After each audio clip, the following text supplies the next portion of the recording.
Okay guys, I'm Aaron Blake. I'm back with BJJweekly.com, and today I want to cover one of my favorite techniques. It's a scissor sweep, and I want to get into a few of the details that I've figured out over the years that really make the scissor sweep work, and some things that I see people do that really don't work well when trying to do the scissor sweep.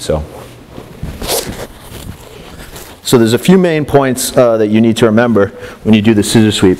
The first one, you always want to try, if possible, to grip right under his elbow and right at the seam of his gi, okay? I see a lot of people try to do the scissor sweep gripping here, gripping just wherever they grip, okay? And it's going to become very important when I show you guys the technique that you actually get his elbow and the seam, okay? And the grip that I want is the grip like this. Okay, so you're right under his elbow and you have a lot of leverage of forcing his elbow up when you grip like that. Okay, so this will be the first grip. The second grip obviously is just right in his collar here. He's got this nice tight gi.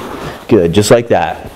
Once I get my grip, I open my legs, keep my knees nice and tight. Don't let your legs fall open, keep your legs tight. Snake my hips away, put my knee across his belly. Make sure my knee's on a slight angle, okay? Don't keep your knee up like that. Slight angle, because where your knee goes is where your opponent's gonna go. Now I really wanna cover this arm, because this is the problem with making the scissor sweep work. I hear a lot of people say you can't scissor sweep someone when their two knees are on the ground, okay? From my perspective, that's not correct. You can't if you don't grip this arm correctly, okay? So the way to do that, and I'll show it wrong first so you guys see. Say I grip here. If I grip here, Rick has the ability to just put his arm down, okay? Same thing if I grip here, right? He can put his arm down. So what I need is I need the seam, and not only the seam, I need to keep this arm close to my body and up. Try to get this off, Rick. See, he can't move anywhere now. From this position, if I use my back here, I can sweep anybody, no problem, okay? And I come up. One more time. Start from the beginning. As soon as he's here, whatever, I take the time to get the seam, okay? Just relax, take the time. The other hand goes in the collar. Once I have this, I open my guard, move my hips away, my knee goes across. Now that I have the right grip, the sweep is easy, okay? Doesn't matter if his knee's up or down.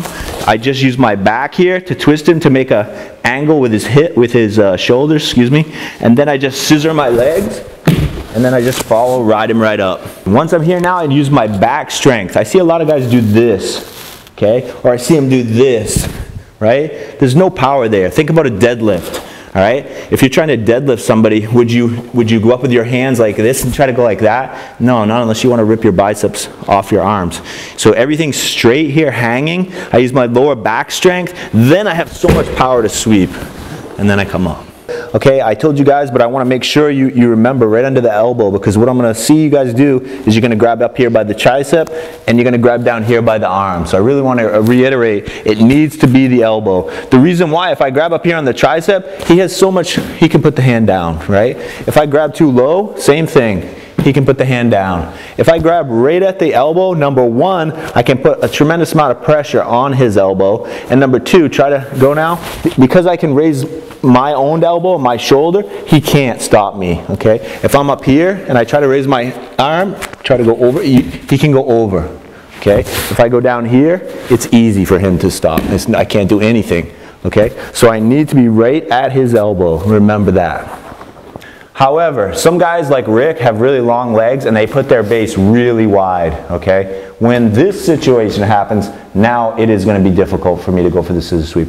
But what I like to do is set up my scissor sweep, because it's one of my favorite moves. So I'll set it up and I'll get here and I'll say, okay, he's pretty wide. But what I'll do here is I'll try to go, and normally he's gonna fight me with this hand. He might even take this hand and put it over here to try to stop, or at least he's gonna grab my belt. He's gonna be here somewhere, and he's gonna probably try to posture himself up. Show what happens. Try to posture, yeah. But if I have two hands here, it's gonna be difficult for him to posture. But this is what I want, okay? I want him to try to posture up.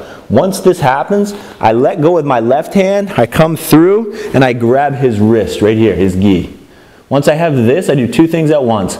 I pull and let go of his gi, and I sit up and grab his belt. Okay, right like this. Now from here, this part's important. I rock back onto my shoulder as I lift him up. Rick's been eating, he's getting heavier. And then I set him down. Okay, notice how I set him down. I sat up, my shoulder's in his shoulder. This part's very important. I lift my butt, I step my leg through, my hand comes down to the mat, my right leg comes in, my left leg comes in. All done just like that. Now I want to show you guys what I see, how I see this move done the wrong way so you can know the difference. Okay, so what happens a lot, you see here, guy gets here, good, he gets to the part where the guy postures up, he grabs this, he pulls it across, usually they'll get the belt or the back, whatever. But what happens from here that I see the wrong way, they roll down like this and they just do this, okay? What ends up happening is a scramble. He'll just scramble away and then he puts me back down, okay? So it's very important that when I go for this move, okay, I'm here, I reach under, I come through, I get the belt. I want to put my shoulder down, have total control of Rick, I sweep him, and I sit up. Notice my base, okay? My foot here is hooked right behind his hamstring still. Now I lift my butt, I step through, I put a tremendous amount of pressure on his shoulder here, then I drop my arm, knee comes in, okay? Total control. Can't get away at all.